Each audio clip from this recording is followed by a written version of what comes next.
Hello everyone, it's me again, and I'm back for another video. I recently got Jurassic World Evolution 2, and I've been having quite a bit of fun with it. So I decided that, it would be fun to do some builds for this channel, and of course, Camp Cretaceous requested me to do so, and of course I do it.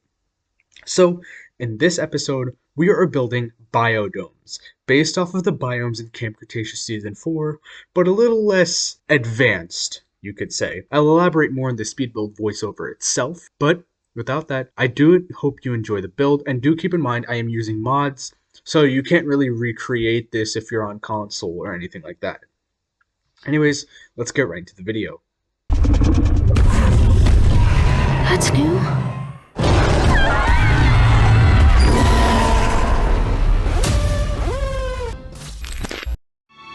Alright, so I was originally planning a speed build, but instead he edited the whole thing, which was very, very nice. Thank you so much. But anyways, what I was intending for this section was, basically I was going for a kind of very utilitarian kind of operational look for it. I wasn't going for like a luxury look, which is what the Jurassic Park and World styles usually go for. This one was meant to be for operations, for digging, for bringing people in, for bringing in staff and stuff like that. Basically meant to look kind of like a military base of sorts. That's what I was going for. And what I also wanted to go for was a very kind of compact look about it. And basically what I did was, with all these staff centers and these hotels, was create like a little section full of like hotels and places where people can rest, basically. So it's like a whole rest area. That's what it is.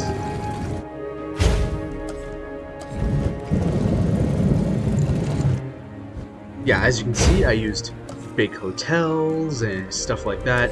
I just really like the DFW buildings, basically. I love their look, and so I'm just using them all the time. And I'm using it to encompass this very, as I said, utilitarian kind of look.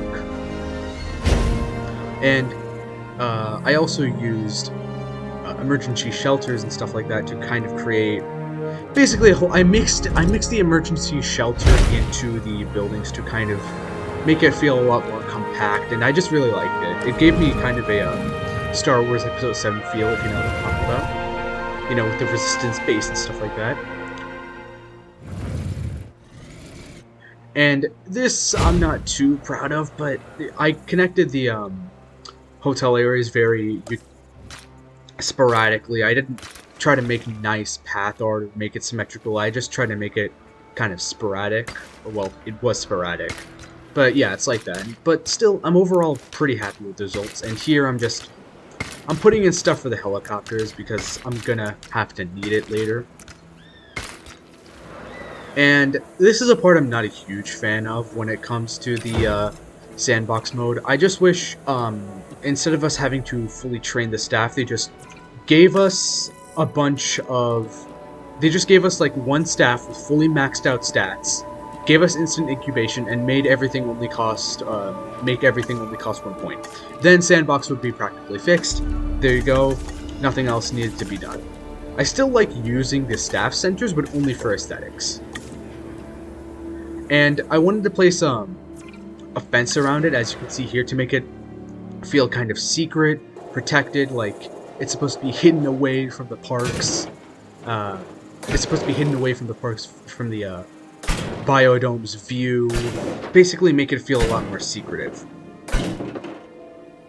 And funny that I say the word secretive, because if you didn't know, this place is actually supposed to be a Manticore research facility. In fact, it's called a Manticore Site A for a reason.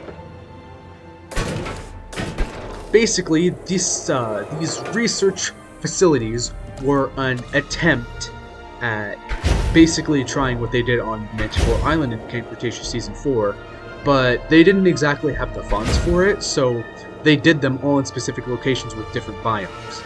And as you can see, I'm building aviaries, and if you notice, the aviaries have little hexagons on them, which make them look, which are pretty similar to the ones seen in the Camp Cretaceous Season 4 biomes. So I decided, okay, yeah, we can use that. We can make it look really cool. And that's what I did. And basically, these ones were made before Manticore Island was fully manufactured, and so, which is why they're less advanced. And I also wanted to write in that their budgets got cut when they started making Manticore Island, meaning that instead of having these complex biomes, they had to work with little aviaries in which they could house stuff like foliage and things like that. So yeah, we have a pretty interesting story for this little map, you could say, and there are going to be a lot more of these for almost every biome in the game, barring maybe tropical. And as you can see, I filled this with mostly herbivores. Well, yeah, I filled this with all herbivores, mostly stegosaurs, some ankylosaurs, and a hadrosaur here and there. And what's cool is that they made the repeat dinosaurs feel a hell of a lot more unique by making them a lot smaller and stuff like that, and some of them a lot bigger. So I could fit a lot more into this biodome, you could say, than I could in the first game, which didn't even have biodomes, so that's besides the point. And I just really like the iguanodons. The iguanodons were like normal sized in the last game, but in this game, as you can see, they're huge. They're like absolute units, which I really love, honestly. And I also fit in some kentrosaurs, which are obviously from Camp Cretaceous Season 4, so I decided to throw those in because I like them. And as you can see, I just really like looking at the dinosaurs in this game. Before, I didn't really like looking at them, but here, in these all-new, vibrant, different-looking environments, I loved them so much. And here I'm adding some Nodosaurus. Now, here I made a mistake. I didn't actually choose different patterns, and I didn't actually notice this until I rewatched it. I didn't choose for them to have random patternings. Instead, they all have the same pattern, which kind of a bummer, but you know, it is what it is. And so this place is kind of lush and filled with life and stuff like that, and it's how this life only is contained within basically this biodome, which is what I was trying to go for, which is the feel of the biomes in Camp Cretaceous Season 4. Passionate about the dinosaurs and about our of course, responsibility Claire to keeps take care talking, of them. because why not? And I don't like it. I don't like it. This dinosaur tends to be shy and likes to keep to itself. Yeah, And I it forgot has a to thick mute skin. everyone. I'm sorry. Sort but of the I didn't opposite really of mind Owen. it because obviously, you know, things people weren't gonna mind. And here I'm going to get some Euoplocephalus. I really like these guys, honestly. They're really cool. And yeah, they're not coming up because the Nodosaurs are doing their animations, and so they're blocking the entrance, but now they're going to come out. Yeah, I just really like all the dinosaurs in this game. I think they really did a better job on them than they did with the first game. And that's all the species that are going to be in this biodome. So we have no use for the hatchery or the aviary anymore. And another thing I have to note, again, this is only possible with mods. If you're on console or you don't play with mods, you're not going to be able to do this. I'm sorry. And here I'm not going to I tried to make the terrain a lot less flat, you know, make it varied, have some dunes here and there, some mountains, you know. That's what I tried to go for. And I feel like I succeeded. I made it a lot less bland because the terrain was like, you know, it was flat, and here, you know, we could make it not flat. Now, unfortunately, the aviaries have a limit when it comes to how high or low you can make the terrain, but I worked with what I had, and I can say I made it fairly unique. So I'm just smoothing things out here, you know, smoothing out the edges, and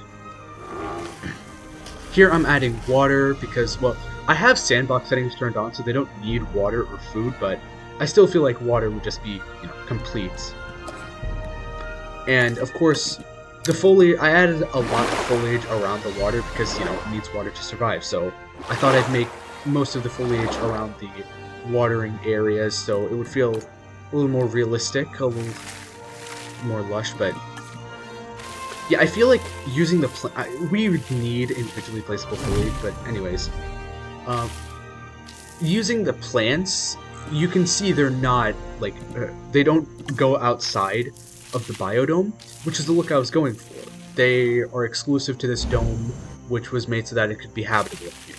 And basically, these domes are, as I said earlier, lesser versions of the biomes that we see in Camp Cretaceous Season 4 due to Manticore cutting funding from this facility. And of course, it was on 3 times speed, so I had to turn that down.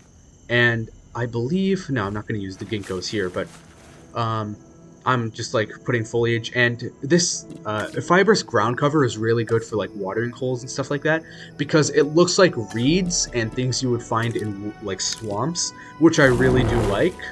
And of course, swamps are in Camp Cretaceous Season 4.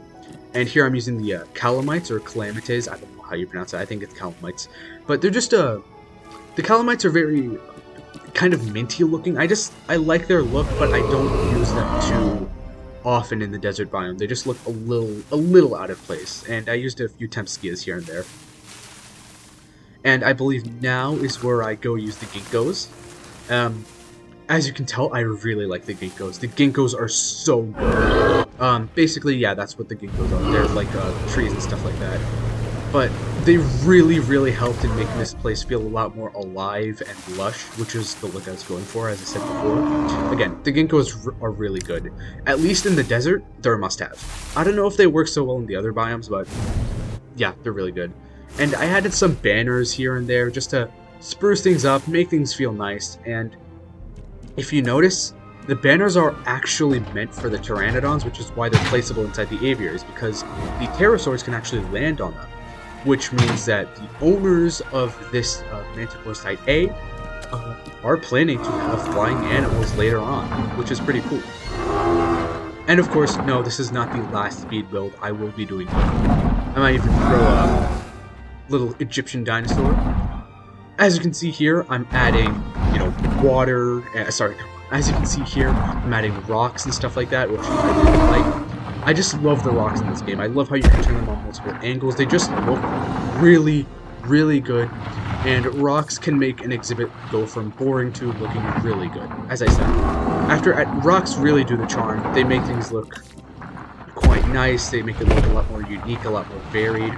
Just use rocks. And overall, the rocks made me quite happy with the results. Like, before, when I just used the foliage, I didn't know if I was happy, but after using the rocks, yeah. Basically, rock good, okay? I'm sorry I'm gushing, but it's just, yes, I like this game a lot. So I'm just placing rocks here sporadically. Later on, you can see I'm gonna bleed some of these rocks. I placed a little too much of them, but in the end, I got the nice mix. As you can see, the rocks look very jagged, and they're just good.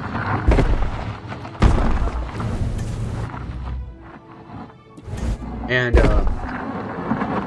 there are actually 4 types of rocks you can place in the game, but because it's a desert environment, I decided to look at desert rocks.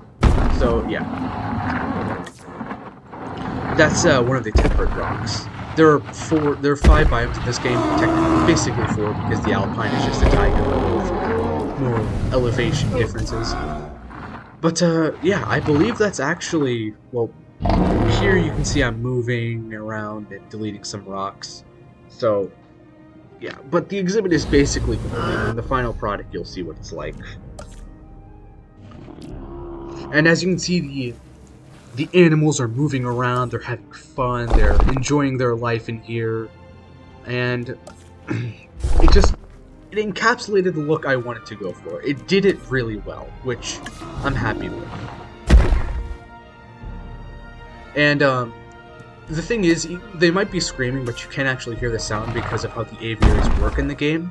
Basically, in the base game, no matter if you have mods or not, the aviaries are supposed to kind of suppress noise and sound. So, yeah, it's why you can't really hear sounds that well in the aviaries. But when I go outside of the aviaries, you can hear the screams and stuff like that. Also, it says red, it shows that the hitboxes are red, which means they're implaceable, but due to a mod called Free Build, I can place them wherever I want. So keep that in mind. There are a few species which can actually go in the, a few land species which can actually go in the aviary, that being, I think, Cryolophosaurus, Ceratosaurus, Gallimimus and Struthiomimus, but that's it. That's in the base game. With mods, you can get every species. And here, I really like this part. So I am gonna have to move the fork a little bit though. Yeah. So I move the tour, and basically, in this game, you can have tours going through the aviary, which is a really cool feature. And as you can see, you can place gates into the aviaries. I really love the look of these gates, so I decided to use these for aesthetic purposes. And basically what these are going to be like entrances into and out of the biodomes, kind of like the entrances in Camp Cretaceous Season 4. So I just utilized that, and I got a really good look out of it. And here I use these types of fences because I didn't really want a concrete look. I wanted a more open look, though, well, I'll get to that part later. I eventually do replace these fences, once with concrete and then finally with a different type of fence. And I also decreased the length drastically because I feel like it just wasn't necessary for this kind of length. Yeah, as you can see, I'm replacing them with concrete, and later on I'm just going to get rid of this. I might even get rid of it right now, honestly. Yeah, I'm going to get rid of it right now. And I replace it with one of the DFW fences that you can get in the game. The black and red ones, which just have a really cool look to them. Yeah, these ones. They're thick, but they're also open, and I just really like them.